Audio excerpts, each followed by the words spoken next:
नमस्कार, the daily show में आपका स्वागत है। मैं हूं मुकेश कुमार। दोस्तों, बीजेपी नेता अमित शाह ने ये कहकर सबको चौंका दिया है कि मुख्यमंत्री का फैसला चुनाव के बाद तय होगा। यही नहीं, उन्होंने ये भी कह दिया है कि महाराष्ट्र में लोग महायुति की सरकार और देवेंद्र फडणवीस को मुख्यमंत्री देखना चाहते हैं। तो क्या बीजेपी ने वर्तमान मुख्यमंत्री एकनाथ शिंदे को कूड़ेदान में डालने का फैसला कर लिया है? यानी अपने एक और सहयोगी दल को वो खत्म करने या निगलने की तैयारी कर रही है। मुख्यमंत्री के चेहरे के सवाल पर अभी तक बीजेपी की लाइन ये रही थी कि हम शिंदे के नेतृत्व में चुनाव लड़ रहे हैं। शिंदे मुख्यमंत्री होंगे या नहीं, इसको लेकर उसने भले ही खम ठोक कर उनके नाम का समर्थन न किया हो, मगर संकेत यही दिए थे कि वही मुख्यमंत्री होंगे। देवेंद्र फडणवीस ने तो एक बार ये भी कह दिया था कि हमारा मुख्यमंत्री का चेहरा तो शिंदे है, मगर अघाड़ी का कौन है? लेकिन अब अचानक अमित शाह नई रणनीति अख्तियार करते हुए दिख रहे हैं। तो इसका क्या मतलब है? क्या उन्हें लग रहा है कि शिंदे के नाम पर वोट नहीं मिलेंगे, इसलिए फडणवीस को आगे करो? या उन्हें लगता है कि बीजेपी ढेर सारी सीटें जीतने वाली है, तो मुख्यमंत्री उसका अपना क्यों नहीं होना चाहिए? आमतौर पर ये माना जा रहा था कि शिंदे से कह दिया गया था कि अगर 40 से ज्यादा सीटें आई, तभी उन्हें मुख्यमंत्री बनाया जाएगा। लेकिन अमित शाह के बयान से लग रहा है कि अगर शिंदे 40 से ज्यादा सीटें ले भी आए, तो भी वो मुख्यमंत्री नहीं बन पाएंगे। अब सवाल उठता है कि अमित शाह ने ये बयान कंफ्यूजन पैदा करने के लिए दिया है या अपनी पार्टी का मनोबल बढ़ाने के लिए। लेकिन करीब 75 सीटें लड़ रही शिंदे की सेना पर इसका क्या असर पड़ेगा? क्या उसके कार्यकर्ता ठंडे नहीं पड़ जाएंगे? और क्या उद्धव सेना के हौसले इससे बढ़ नहीं जाएंगे? यही है हमारी आज की चर्चा का विषय। और इसमें हिस्सा लेने के लिए जो मेहमान हमारे साथ हैं, मैं आपका उनसे परिचय करा दूं। हमारे साथ 3 वरिष्ठ पत्रकार जुड़ चुके हैं। हमारे साथ मीनू जैन है, अनुराग चतुर्वेदी हैं और विवेक पांडे हैं। आप सबका कार्यक्रम में बहुत-बहुत स्वागत है। अनुराग जी, आपसे चर्चा की शुरुआत करते हैं। ये अचानक कहते हैं कि बीच लड़ाई में कभी घोड़ा नहीं बदला जाता। लेकिन अमित शाह ने ऐसा क्यों किया? ये घोड़े बदलने की नौबत क्यों आ गई? क्योंकि आपको मालूम है कि अमित शाह ने ही इस घुड़दौड़ में इस घोड़े को खरीदा था, तो ये उनका घोड़ा था। वो चाहे उसको बदल सकते थे, चाहे तो रख सकते थे।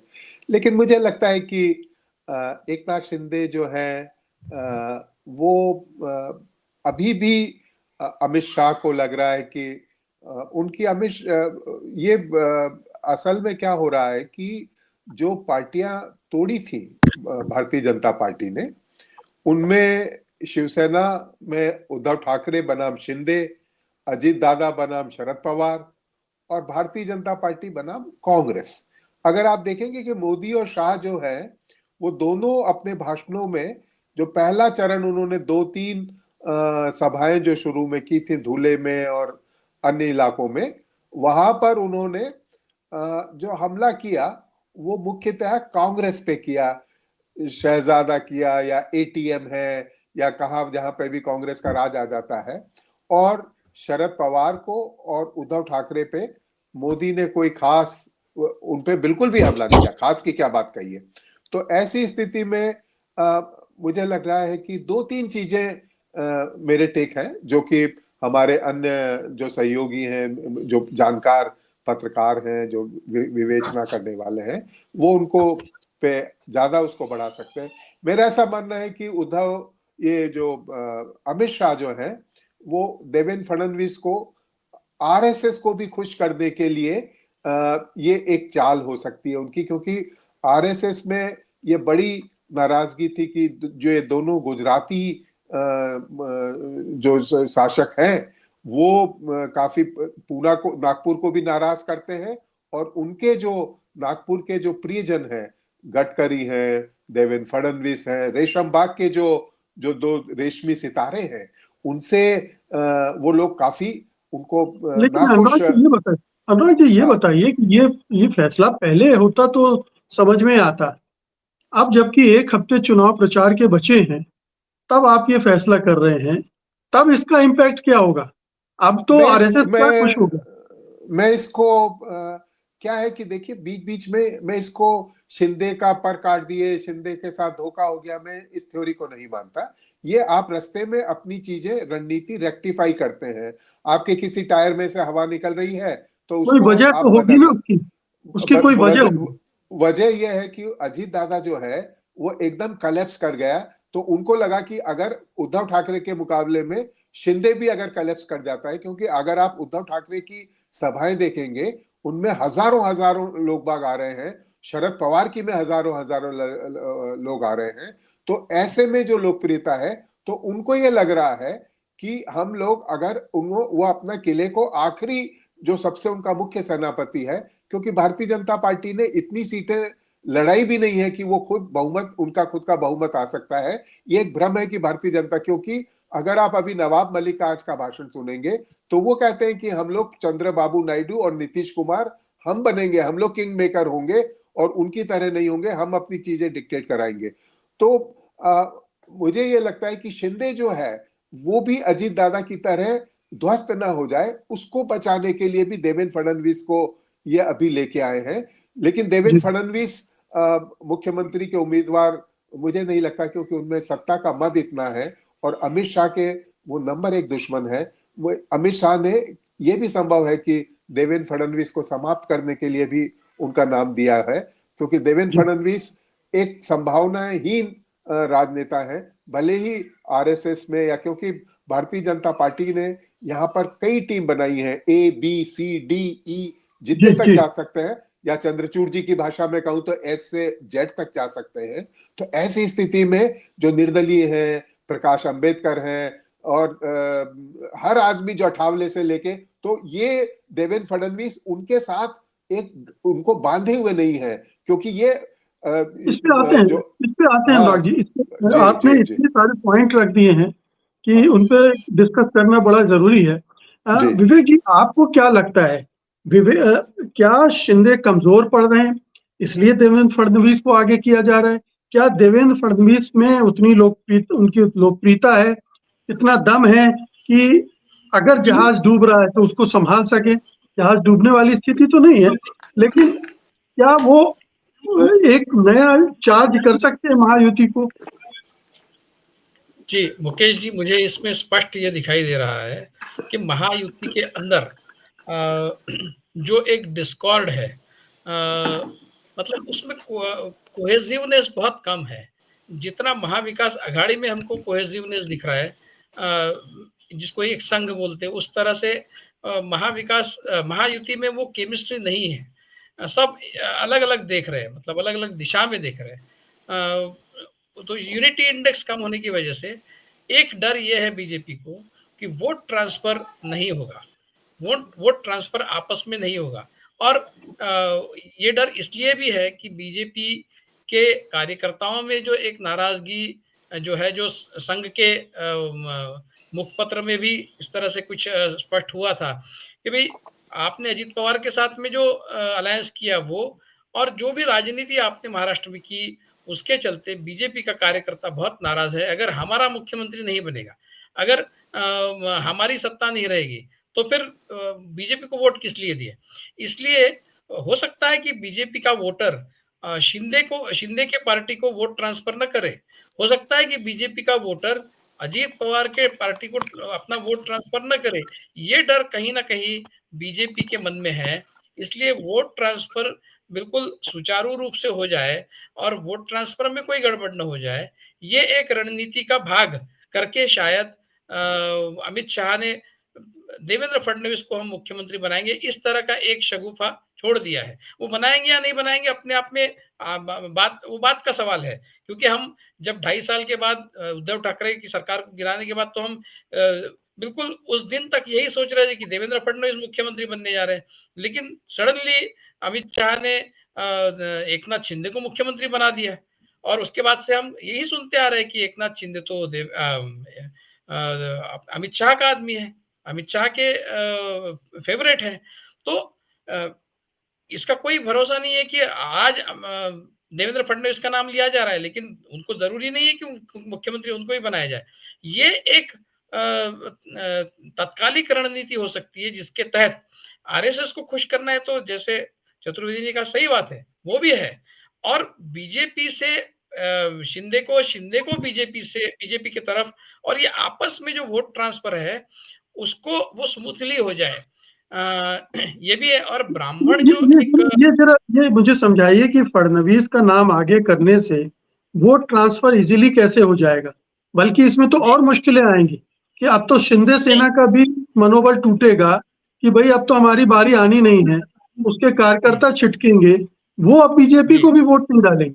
नहीं, मुझे ऐसा लगता है कि एकनाथ शिंदे को कॉन्फिडेंस में लिया गया है, उनको ये बताया गया होगा कि आपस में वोट ट्रांसफर का इशू है, आप अभी फिलहाल इस बात को मान लीजिए, हम देवेंद्र फडणवीस का नाम आगे करेंगे तो क्योंकि वोट तो ज्यादा बीजेपी के है, इसमें कोई शक नहीं।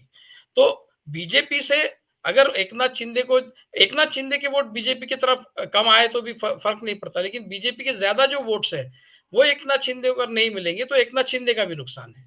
तो ये एकनाथ शिंदे भी समझते हैं, अजित पवार भी समझते हैं। इसलिए अभी मुझे लगता है ये एक तात्कालिक रणनीति के तहत किया गया है। ये जरूरी नहीं है कि देवेंद्र फडणवीस को ही मुख्यमंत्री बनाया जाएगा, बनाए जाने की पॉसिबिलिटी भी है।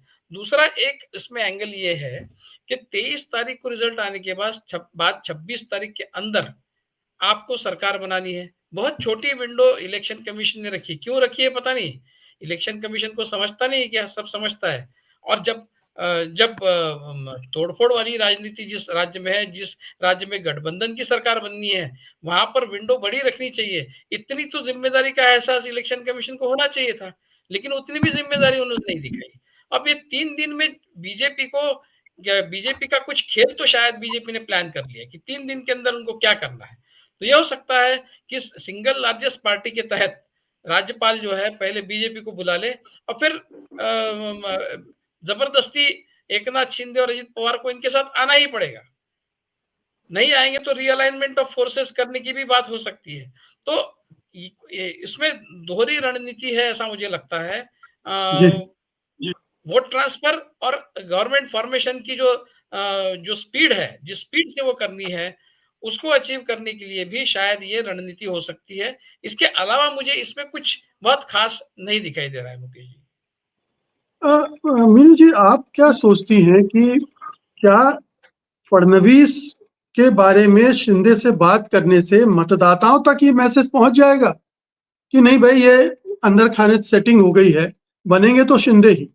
ये मैसेज ये लीडर के स्तर पर तो अंडरस्टैंडिंग बन सकती है, लेकिन मतदाताओं तक, समर्थकों तक, कार्यकर्ताओं तक ये बात कैसे जाएगी? वहां तो यही कंफ्यूजन रहेगा ना कि अब तो देवेंद्र फडणवीस बनेंगे मुख्यमंत्री, शिंदे का पत्ता कट गया। जी देखिए मुकेश जी, जो मेरा आकलन कहिए या अनुमान कहिए, मुझे ऐसा लगता है कि बीजेपी जो है शिंदे साहब को बनाने नहीं जा रही है मुख्यमंत्री। ये मैसेज पब्लिक तक चला गया है, आप डिस्कस कर रहे हैं, दर्शकों तक भी चला गया होगा और उससे पहले से भी बात हो रही है कि फडणवीस को बनाएंगे या नहीं बनाएंगे, ये तो अभी बाद में तय होगा रिजल्ट आने के बाद। नंबर 1 तो आप ये मान के चल रहे हैं कि महायुति सत्ता में आ रही है, तो जिसका मुझे तो नहीं लग रहा है अनुमान, वो मैं बाद में बताती हूँ। तो जिसमें शिंदे का जो है उनके लिए यूटिलिटी खत्म हो चुकी है, मोदी शाह के लिए। उनका जो दाम देके, उनके जो एमएलए उनका दाम लेके खरीदा था उनका, और उसके बदले में उनको मुख्यमंत्री पद दिया गया और जिन जिन को मंत्री पद मिल पाया वो मिल गया। अब उनके लिए जो शिंदे हैं, लोकसभा में जो उनकी परफॉर्मेंस रही है वो इतनी बेटर, इतनी अच्छी परफॉर्मेंस लोग शिंदे सेना की तो किसी ने एक्सपेक्ट ही नहीं की थी। जितनी सीटें, 7 सीटें if I am not wrong Shinde ले गए, तो बहुत बड़ी संख्या थी शिंदे के। इतने तो उनको इतना मजबूत शिंदे नहीं चाहिए मोदी शाह को। उनको तो ये चाहिए था कि प्यादा है, घोड़ा है और इसकी सवारी करेंगे हम। इतने जब तक विधानसभा चुनाव नहीं आते इसको मुख्यमंत्री बना के रखो, अपनी सरकार बना के रखो और उसके बाद हम इसको चलता कर देंगे। लेकिन सरकार बनाने के लिए 145 सीटें तो चाहिए ना जी। नहीं, वो तो आ जाएंगी, तो बीजेपी नहीं जीतेगी। नहीं तो साथ में अभी तो फिलहाल तो अजित पवार भी हैं और अभी ये आपके शिंदे साथ में हैं। दूसरा एक मैसेज ये भी हो सकता है, देखिए जो मैं शुरू दिन से कह रही थी कि जो शिंदे जो सेना है उसका इस्तेमाल करके उसको फोड़ दिया जाएगा, या तो वो शिंदे सेना चुनाव के बाद बीजेपी में विलीन हो जाएगी, या उसमें से जो कुछ बचे खुचे हैं वो अलग जाके अपना सरकार बनाएंगे, तो अलग जाके या जो भी उनको स्टैंड लेना होगा, क्योंकि शिंदे जो है इस तरीके का शेप में नहीं रहेगी ये शिंदे सेना। लोकसभा के चुनाव ने ये बता दिया है कि ये पावर में अब स्ट्रांग होती जा रही है, तो इसलिए उसको किसी भी तरीके से ये मैसेज भेजा गया है कि देखिए शिंदे नहीं बनेंगे, तो ताकि शिंदे के साथ जो एमएलए जीत के भी आए या इस वक्त भी होंगे, तो उनको ये अब भरोसा हो गया है कि भाई शिंदे तो बनेगा नहीं, तो इस बहाने तोड़फोड़ इसमें मचा दी जाएगी, मेरा ये मानना है। और दूसरी जी बात यह है, देखिए मैं एक अजीब सी भविष्यवाणी अभी कर रही हूं, चुनाव के बाद हो सकता है अजित पवार और शिंदे एक हो जाए और बीजेपी को ही लात मार दे। जी, मराठा है दोनों। ये तो एक अलग स्थिति है, लेकिन अनुराग जी ये अ, आपका एक एलआई पहले ही ध्वस्त हो चुका है, अजित पवार से कोई बहुत उम्मीद नहीं की जा रही है, आप अपने दूसरे एलआई को भी कमजोर कर देंगे तो फिर ये आप अपने ही नुकसान कर रहे हैं, अपने ही पैरों पे कुल्हाड़ी मार रहे हैं। अगर अभी से ये शिंदे सेना को कमजोर करने, उसे तोड़ने फोड़ने वाली कार्रवाई शुरू हो गई है, ये मैसेज जा रहा है जिस पर हम बात कर रहे हैं, तो ये तो आत्मघाती कदम हुआ ना महायुति की तरफ से, बीजेपी की तरफ से। अनम्यूट कर लीजिए आप, अनम्यूट कर लीजिए। मैं जी सारी थ्योरी सारी थ्योरी को स्वीकार नहीं करता हूं। मैं ऐसा मानता हूं कि ये, जैसे विवेक जी ने कहा, ये तात्कालिक राजनीति की रणनीतियां हैं। इनको हमें डे टू डे या 2-3 दिन के परिप्रेक्ष्य में भी देखना चाहिए। अब जैसे अजीत दादा है, अजीत दादा कह रहे हैं कि मुझे, हमारे घर की लड़ाई हो रही है, हमें मोदी और शाह को बारामती आने की जरूरत नहीं है। या जैसे ही उत्तर प्रदेश के मुख्यमंत्री आदित्यनाथ जी आए तो उन्होंने कहा कि बटेंगे तो कटेंगे, और इस तरीके के जो ये विध्वंसकारी जो नारे हैं, ये शाहू, फूले और अंबेडकर की धरती पे नहीं चलते हैं। तो आपको क्या लगता है कि अजीत दादा कोई चुनौती दे रहे हैं भारतीय जनता पार्टी के उन नेताओं को? क्योंकि अजीत दादा को तो भारतीय जनता पार्टी ने वरदान दिया था। ये आपको याद होगा कि जो शोले का जो सबसे प्रसिद्ध डायलॉग जो था, चक्की पीसिंग पीसिंग, वो और किसी ने नहीं, देवेंद्र फडणवीस ने ही अजीत दादा के लिए लगाया था। तो ऐसी स्थिति में ये क्या है कि उनको लग रहा है कि हम लोग जिस तरीके से भी कुछ कर सकते हैं, अपनी रणनीति को बदलें और थोड़े थोड़े पत्थर देख के देखें कि इसमें क्या स्थिति है। तो ऐसे में जो शिंदे है, मैं विवेक जी की इस बात से सहमत हूं कि शिंदे को यह बताया गया होगा कि न अभी आप बनने वाले, क्योंकि जो असली जो मुद्दा है जिसपे कि हमें बाद में भी कभी चर्चा करनी चाहिए, कि 26 तारीख की रात को, जैसे अभी मधु जी कुछ घोषणाएं कर रही थी, मुझे भी एक घोषणा करने की इच्छा हो रही कि 26 तारीख की रात को राष्ट्रपति शासन लगेगा, और उसके बाद में अमित शाह जो है जिसको चाहेंगे, जैसे राजस्थान में भजन लाल भी बना दिया गया था, तो अभी आप देखेंगे कि हमारे यहाँ पे जो भारतीय जनता पार्टी के पिछली बार जो अध्यक्ष थे चंद्रकांत, तो उनको टिकट भी नहीं दिया था, तावड़े का भी टिकट काट दिया गया था। अभी तावड़े विनोद तावड़े जो है वो इतना शक्तिशाली, अमित शाह ने उसको बना दिया देवेंद्र फडणवीस के मुकाबले में, कि उसने गोपाल शेट्टी को बोरीवली से उपाध्याय के मुकाबले में न केवल विड्रॉ करवाया, बल्कि बोरीवली में जो कि भारतीय जनता पार्टी का गढ़ है, जहां 5-5 लाख 4-4 लाख वोट से वो लोग जीतते थे, वहां पे एक संतुलन पैदा किया। तो भारतीय जनता पार्टी अभी बहुत कठिनाई में है, उसके सहयोगी जो हैं वो पिट रहे हैं, 145 से ज्यादा उनको बहुमत से ज्यादा वो उन्होंने उम्मीदवार खड़े नहीं किए हैं, और उन्होंने जो भ्रम किया था, आप यहां समझ नहीं सकते हैं कि शरद पवार की कितनी बड़ी ताकत हुई है, उद्धव ठाकरे की कितनी बड़ी ताकत हुई है।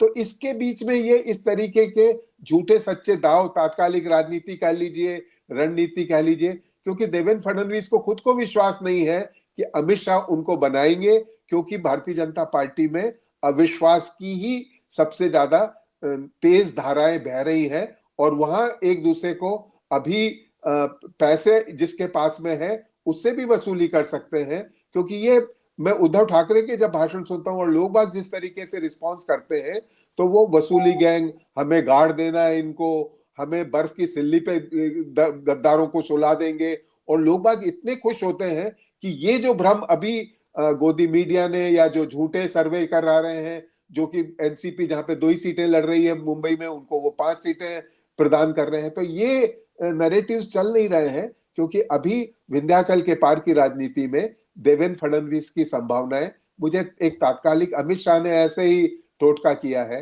वो बनेंगे, इसमें मुझे संशय है। जी मुकेश जी। विवेक जी, अगर हम ये मान भी लें कि ये तात्कालिक रणनीति का हिस्सा था, और ये बेसिकली क्या इसलिए ये तात्कालिक रणनीति का हिस्सा है कि बीजेपी को अब लग रहा है कि आपको मैक्सिमम सीटें आपको जीतनी है, 100 का आंकड़ा पार करना है। अगर सरकार बनाना है तो 100 का आंकड़ा पार करना है, और उसके लिए अब दूसरे एलाइज की तरफ देखने के बजाय पहले अपनी चीजें मजबूत करो। और उन्हें लग रहा है कि बीजेपी देवेंद्र फडणवीस के नाम से बीजेपी को वो चार्ज कर सकते हैं, और बीजेपी के कार्यकर्ता, समर्थक वगैरह वगैरह उन्हें लगेगा कि अब देवेंद्र फडणवीस मुख्यमंत्री बनने जा रहे हैं तो भिड़ जाओ। क्या ये खेल है? जी, जी। मैंने पहले चरण में भी यही कहा कि वो बीजेपी के जो लोग हैं, जो नाराज़ चल रहे थे इतने 2 ढाई साल से, जिस तरह की राजनीति बीजेपी ने महाराष्ट्र में की, भई इसके लिए हम बीजेपी को वोट नहीं दे रहे। ये कोई बाहर से आएगा, मुख्यमंत्री बनेगा, और हमारे व्यक्ति को आप इस तरह से उसको अपमानित करके चीफ मिनिस्टर से डिप्टी चीफ मिनिस्टर बना देंगे।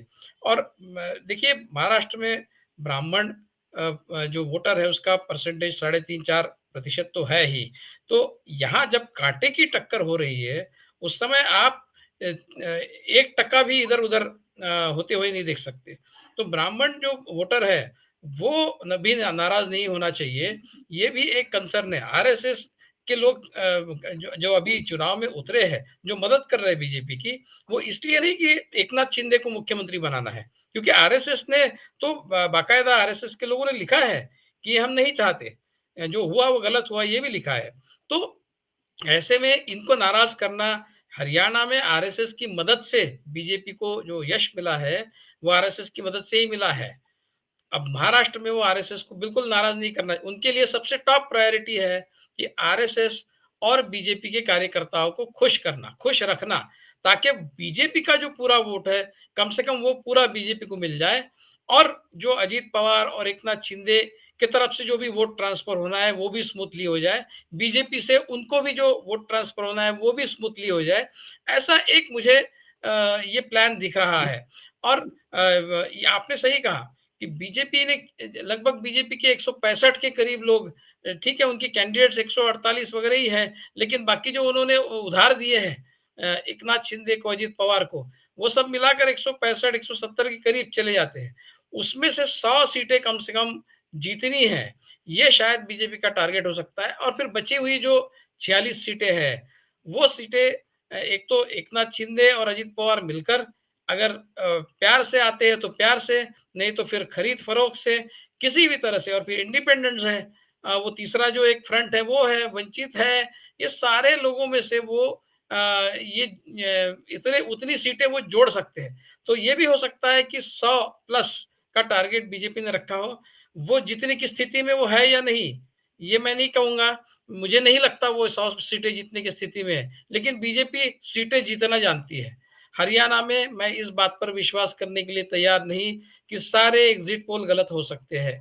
हरियाणा में बीजेपी ने कुछ खेल खेला है जिसका अंदाजा आज हमको नहीं आ रहा है। वो सिर्फ ओबीसी पोलराइजेशन करके उनको इतनी सीटें मिली है, ये मानने के लिए मैं तैयार नहीं, क्योंकि एग्जिट पोल करने वाले लोगों, सारे लोगों को, जिन लोगों ने अपने मत बताए हैं, वो सारे लोगों ने उनको झूठ मत बताया है, ऐसा मैं नहीं मानता।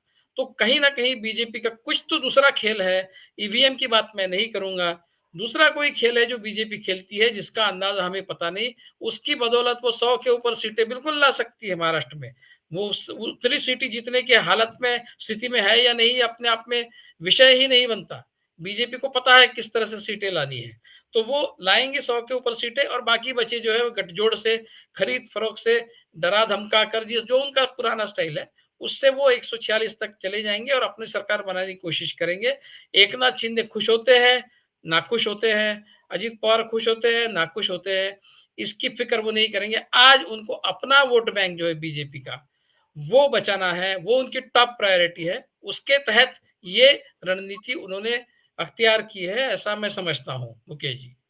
जी मीनू जी, अभी विवेक जी कह रहे हैं कि 3.5-4% ब्राह्मण वोट है, और देवेंद्र फडणवीस को प्रोजेक्ट करने का एक मकसद ये भी हो सकता है कि उन वोटर्स को आकर्षित किया जाए।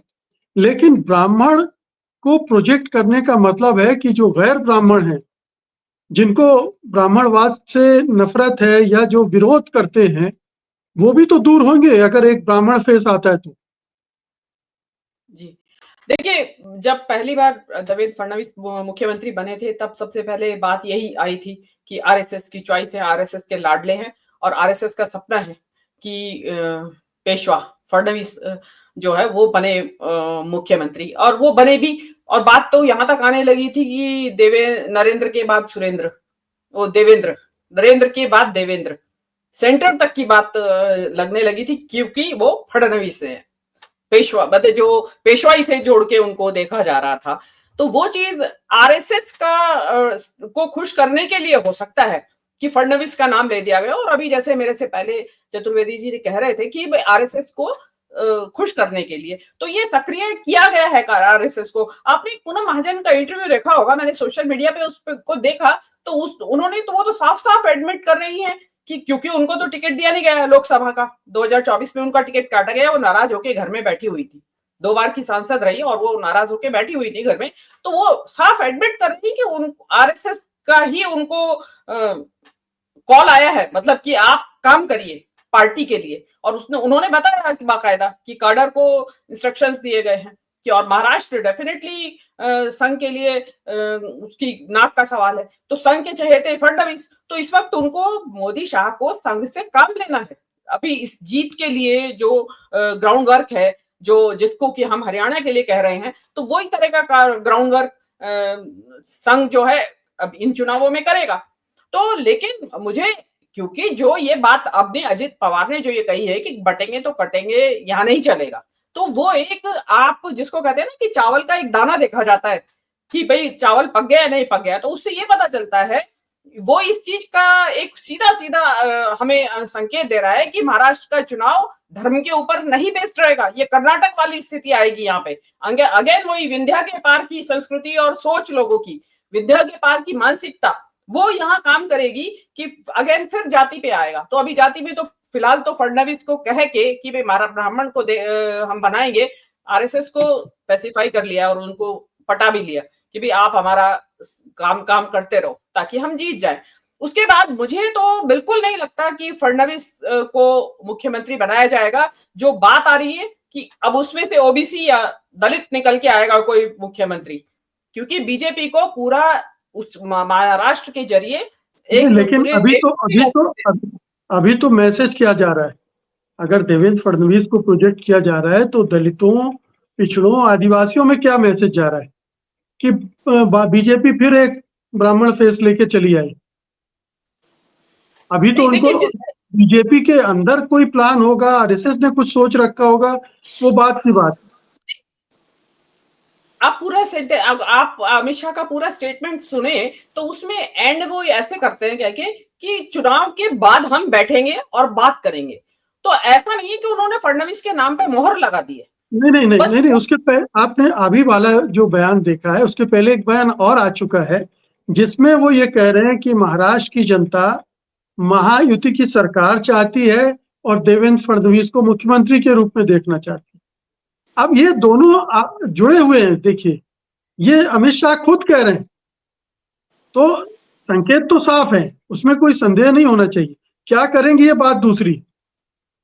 देखिए मुकेश जी, ये जो बयान है ना, आप देखिए कि शुरू का बयान जो आपने कहा कि भाई उनको मुख्यमंत्री देखना चाहती है, उसके बाद फिर आ गया शिंदे को नहीं होगा, फडणवीस हो सकते हैं, फिर आ गया कि भाई हम पूरा स्टेटमेंट में बताते हैं कि बैठ के बात करेंगे। अभी 7 दिन और है चुनाव प्रचार का अभी महाराष्ट्र में, तो अभी बहुत कुछ इक्वेशंस बदलेगी वहां के उसके नीचे। तो आप ये देखिए ना कि किसने कल्पना की थी कि अजित पवार की तरफ से ये स्टेटमेंट आएगा कि हाँ बटेंगे तो कटेंगे, नहीं चलेगा, जो कि नॉर्थ इंडिया में तो पब्लिक बड़े आह्लाद में है, उल्लास में है कि बटेंगे तो कटेंगे, वाह वाह वाह वाह, क्या लाए वो योगी जी निकाल के, वहां डिस्कार्ड कर दिया। Can you imagine? कोई इमेजिन भी नहीं कर रहा था। उससे पता चलता है कि फ्लेवर किधर है महाराष्ट्र का। तो मुझे अभी अजित और अजित पवार जिस कोने में पहुंच गए हैं वो कुछ भी कर सकते हैं, वो कोई भी बयान दे सकते हैं। जी वो जिस जी संकट में फंसे हुए हैं दोनों तरफ से, मतलब न इधर के रहे ना उधर के रहे, मैं वो मुहावरा नहीं बोलना चाहता हूँ, लेकिन उनकी स्थिति वही हो गई। तो जी, मुकेश अनुराग जी, जी, जी एक सेकंड, एक बात कहना चाहूंगी मैं। ये जो अजित पवार का जो बयान है, ये मामूली बयान नहीं है कि बटेंगे तो कटेंगे, मतलब जो ये नारा जो है कि हमारे जी, यहाँ इससे हम बटने बात कटने कर का, चुके हैं। जी, जी, बात कर चुके तो हैं, वो बहुत मामूली बहुत बयान बड़ी नहीं है। बात। उसने फुस जी कर दिया इस नारे को महाराष्ट्र में, जी इस नारे की धार को खत्म कर दिया, और प्रधानमंत्री को दूसरे शब्द लेके आने पड़े, एक है तो सेफ है। बिल्कुल, ये तो बिल्कुल मानता हूं मैं। लेकिन अनुरोध जी, क्या इसके पीछे एक राजनीति ये भी हो सकती है कि देवेंद्र फडणवीस को मुंबई में जरूरत है, बीजेपी को अडानी फैक्टर कहीं काम कर रहा है, क्योंकि खराबी का भी मामला है, अडानी के खिलाफ माहौल भी बन रहा है, उन्हें एक ऐसा आदमी चाहिए, और अडानी के लिए देवेंद्र फडणवीस काम भी करते रहे, तो उन्हें एक ऐसा आदमी है जिसको अभी से प्रोजेक्ट किया जा रहा है कि वो मुख्यमंत्री बनेगा और संभालेगा अडानी को, के भी जो पंगे हैं धारावी को लेकर होंगे या दूसरे मुद्दे उठेंगे उन सबको लेकर। अडानी अपने आप में शासक है, देखिए मैं इस बात को नहीं मानता। देवेंद्र फडणवीस अडानी लेकिन के सामने बहुत छोटा सा पिग्मी नहीं, आदमी लेकिन है। उसको मोहरे तो चाहिए होते ना, मोहरे अडानी की तो कोई जरूरत मुख्यमंत्री नहीं बनेंगे। नहीं। अडानी का जो ब्यूरोक्रेसी, उसका जो जलवा है वो अभी आपने देखा नहीं है। जिस तरीके से उसने मुंबई पे कब्जा किया है, यहाँ की जमीन पे कब्जा किया है, वो सबसे बड़ा मुझे ऐसा लगता है, मैंने अपने 30-35 साल के राजनीतिक पत्रकारिता की इतिहास में अभी तक कभी नहीं देखा। जिस तरीके से धारावी से लेके उम्मीदवार, मंत्रालय में अपने सचिव और ये जो चीफ सेक्रेटरी जो होते हैं, या अडानी का अडानी मतलब है मोदी, शाह और अडानी। ये में देवेंद्र फडणवीस बहुत देवेंद्र फडणवीस के माई बाप जो है वो आरएसएस है।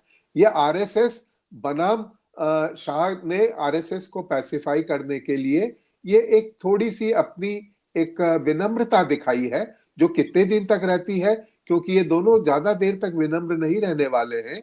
क्योंकि इनका जो घमंड है, जैसे ही 100 सीटें पार होगी, आप देखेंगे कि वो चंद्रकांत बावनकुले को ले आएंगे, या जिसको भी आपने नाम भी नहीं सुना होगा या मैंने भी नहीं सुना होगा, वो ऐसा हो जाएगा। लेकिन सबसे ज्यादा जो इसमें जो मजबूती से जो खड़ा हो रहा है वो हो रही है कांग्रेस। कांग्रेस ने विदर्भ में और कई जगहों पर उनके जो जीते हुए उम्मीदवार हैं वो बड़ी तेजी से और बड़ी शिद्दत से लड़ रहे हैं। आज आप देखिएगा कि जो ठाकरे है, उद्धव ठाकरे, और कांग्रेस के जो ठाकरे उम्मीदवार थे, वो एक साथ पवन जो उनका शिवसेना का एक उम्मीदवार था, उसने विड्रॉ किया और ठाकरे को उम्मीदवार बनाया था। तो ऐसा नहीं, उनकी जो विवेक जी जो कह रहे थे कि जो अघाड़ी की जो केमिस्ट्री है, जिसमें शरद पवार के बारे में उन लोगों ने मोदी अजीत पवार ने इसलिए कहा कि पिछली बार मोदी जी ने उनको एक भटकती आत्मा कह दिया था, और भटकती आत्मा ने इतना जलवा दिखा दिया कि 10 में से 8 सीटें आ गई। तो ये जो मोदी जी की वाचालता है चुनावी, उसका इतना असर पड़ जाता है कि वो ये जान रहे हैं कि हमें इससे नुकसान हो सकता है। उनके 8-7 सीटें आएंगी। और आप देखिए कि जिस तरीके से अभी झारखंड में उन लोगों ने और नियुक्तियां, लेकिन यहाँ की सीधी कमांड जो है वो अमित शाह संभाले हुए हैं, और अमित शाह, अडानी और मोदी ये चुनाव लड़ रहे हैं। मैं इस बात से कहीं पे भारतीय जनता पार्टी के और कोई नेता या जो अधिकारी जैसे बताए गए थे वो कहीं दिखाई नहीं देते हैं। और सबसे ज्यादा मुंबई का जो सबसे बड़ा मुद्दा जो है वो अभी भी धारावी ही है, और धारावी की लड़ाई जो है वो मुझे लग रहा है कि एक ऐतिहासिक लड़ाई होगी। और जो वर्षा गायकवाड़ की बहन है वो धारावी से चुनाव लड़ रही हैं। और तो अडानी अडानी फैक्टर है, मैं इस बात को मानता हूं, लेकिन देवेंद्र फडणवीस अडानी के एकदम पंटर है या उनके सहयोगी है, या और अच्छी भाषा में कहें तो उनके मुलाजिम है, ऐसा मुझे नहीं लगता, क्योंकि उनकी कोई उसके सामने वैल्यू नहीं है, वो उनका शेयर विवेक बहुत जी ही नीचे।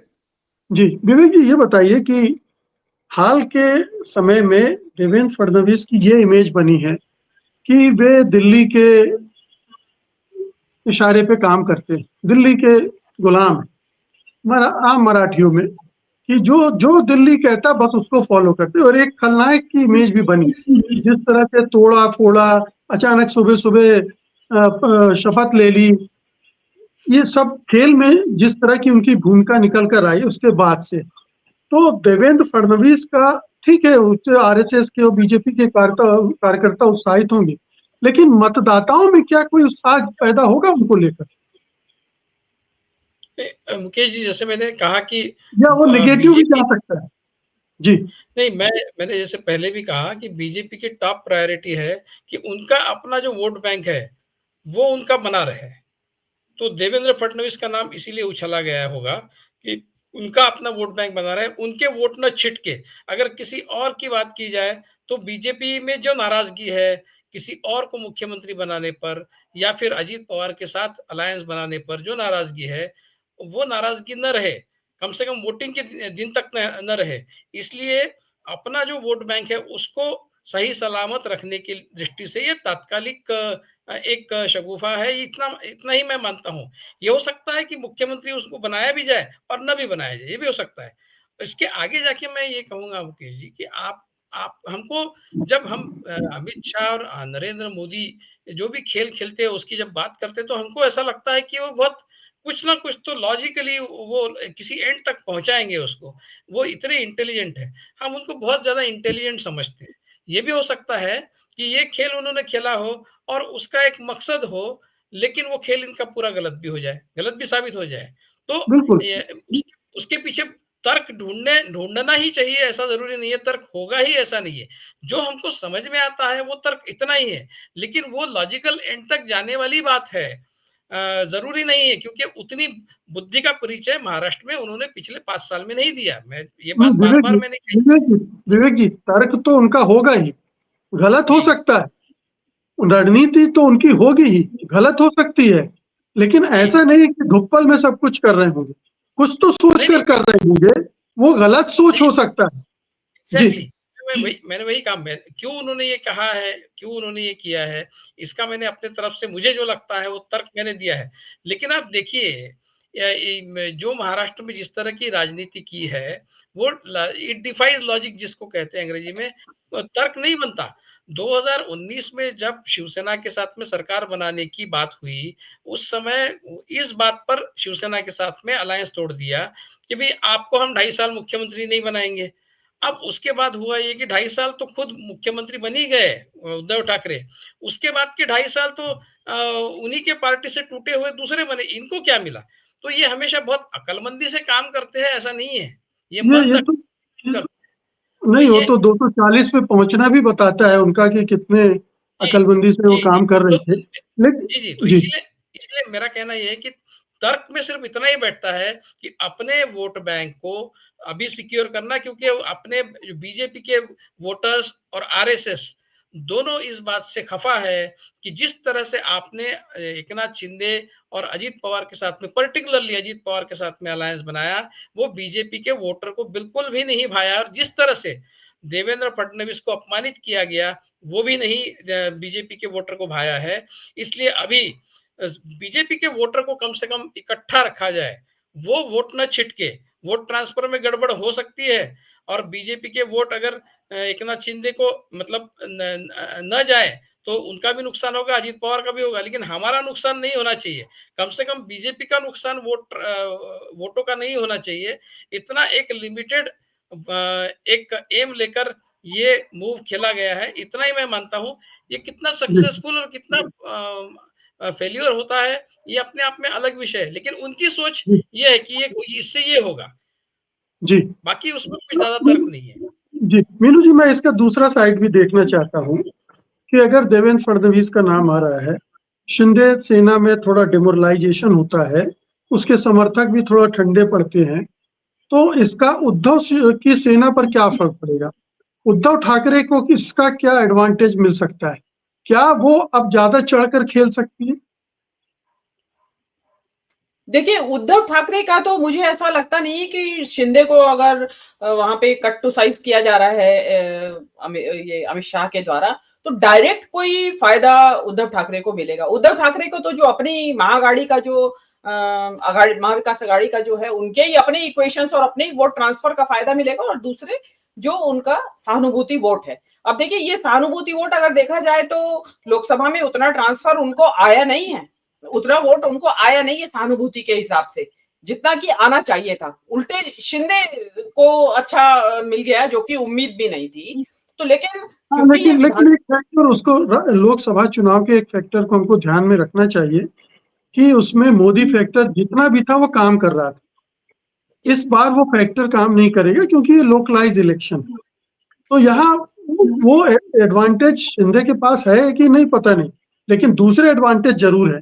वो चीफ मिनिस्टर है, उन्होंने चीफ मिनिस्टर रहते हुए बहुत सारी योजनाएं ये वो किया, पैसे खूब बांटे होंगे, पैसे आ भी रहे होंगे, अडानी अंबानी की तरफ से भी आ रहे होंगे, पार्टी की तरफ से, बीजेपी की तरफ से, सरकार के खजाने से बांटे होंगे, वो जरूर एडवांटेज है। जी जी, देखिए, नहीं पैसा तो देखिए डेफिनेटली बहुत बहरा होगा। मुझे विवेक जी और अनुराग जी, क्योंकि ग्राउंड के ऊपर है, वो ज्यादा बता सकते हैं कि कितना नदियां बह रही होंगी वहां महायुति की तरफ से पैसे की, उसमें तो कोई कमी नहीं होगी।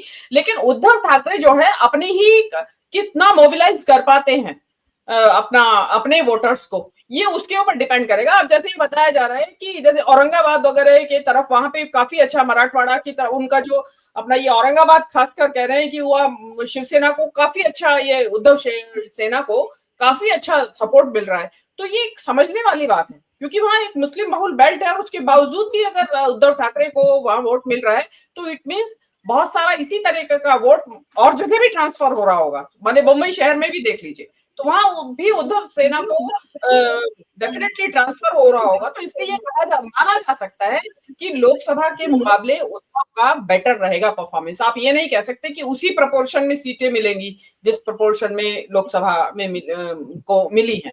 तो ये एक मेरा मानना ऐसा है। जी जी विवेक जी, अनम्यूट कर लीजिए पहले। हाँ हाँ, अपने विषय से थोड़ा-सा हटके, लेकिन मीनू जी ने जो कहा उसको थोड़ा-सा मैं आगे कहूँगा कि देखिए जिस तरह से नरेंद्र मोदी और योगी आदित्यनाथ की सभाएँ खाली जा रही है। आप देखिए विजुअल्स, 1000-2000 लोग भी नहीं है। मतलब मैंने अकोला की नरेंद्र मोदी की रैली के विजुअल्स देखे हैं। पूरी सीटें खाली है। वाशिम में योगी आए थे, पूरी सीटें खाली है। उसके बावजूद अगर बीजेपी को सक्सेस मिलता है, तो आप समझिए कि कुछ तो है, जो वो करते हैं, जिससे उनको भले ही आपको भीड़ ना दिखे, आपको कुछ ना दिखे, ज़मीन पर कुछ ना दिखे, लेकिन वो जब फाइनल रिज़ल्ट आता है, तो उसमें बीजेपी जीतती हुई दिखाई देती है। तो ये खेल भी बीजेपी के दिमाग में होगा। मैंने पहले भी कहा कि किसी भी तरह से हमको 125 सीटें लानी है, हम ला लेंगे। उसके बाद जो 20 सीटें है उसका इंतज़ाम करते रहेंगे। एकनाथ शिंदे अपना देखते रहे, अजीत पवार अपना देखते रहे। तो नहीं, किस फिर तरह तो से ईडी लानी है, सीबीआई संभाल लेगी सब कुछ। वो बिल्कुल। काफी है, ईडी सीबीआई काफी है, उतना तो मैनेज कर लेंगे वो। मैं 125 पहुंच गए तो बड़ी बात होगी। ये जी तो 125 तो नहीं मिलेगी, लेकिन कह रहा हूँ कि ज्यादातर सीटें किस तरह से आनी, भले ही रिस्पांस ना मिले, ग्राउंड पर रिस्पांस ना मिले, लेकिन सीटें कैसी लाना है, ये कुछ तो उनके पास में एक है, जिससे वो सीटें लाते हैं। पता नहीं क्या है, वो ईवीएम है या नहीं है मैं नहीं कहूंगा, लेकिन कुछ तो गड़बड़ है, जिससे वो बराबर वो अपने उस नंबर तक पहुंच जाते हैं कहीं भी। तो देखेंगे रिजल्ट जब आएगा तो पता ही चलेगा, क्योंकि बिल्कुल रिस्पांस तो नहीं है जमीन पर रिस्पांस तो नहीं दिख रहा है। मोदी की रैली में अगर लोग नहीं आ रहे, तो बीजेपी को रिस्पांस है, ऐसा कैसा कहेंगे हम? बिल्कुल। अनुराग जी, छोटी सी टिप्पणी, उद्धव को फायदा होगा या नहीं? उद्धव को फायदा हो चुका है। मुझे लगता है कि इस जो चुनावी युद्ध चल रहा है, इसमें विजेता मेरी नजर में अभी सबसे महत्वपूर्ण आदमी उद्धव ठाकरे ही है। उन्होंने ही शिंदे को ध्वस्त किया है।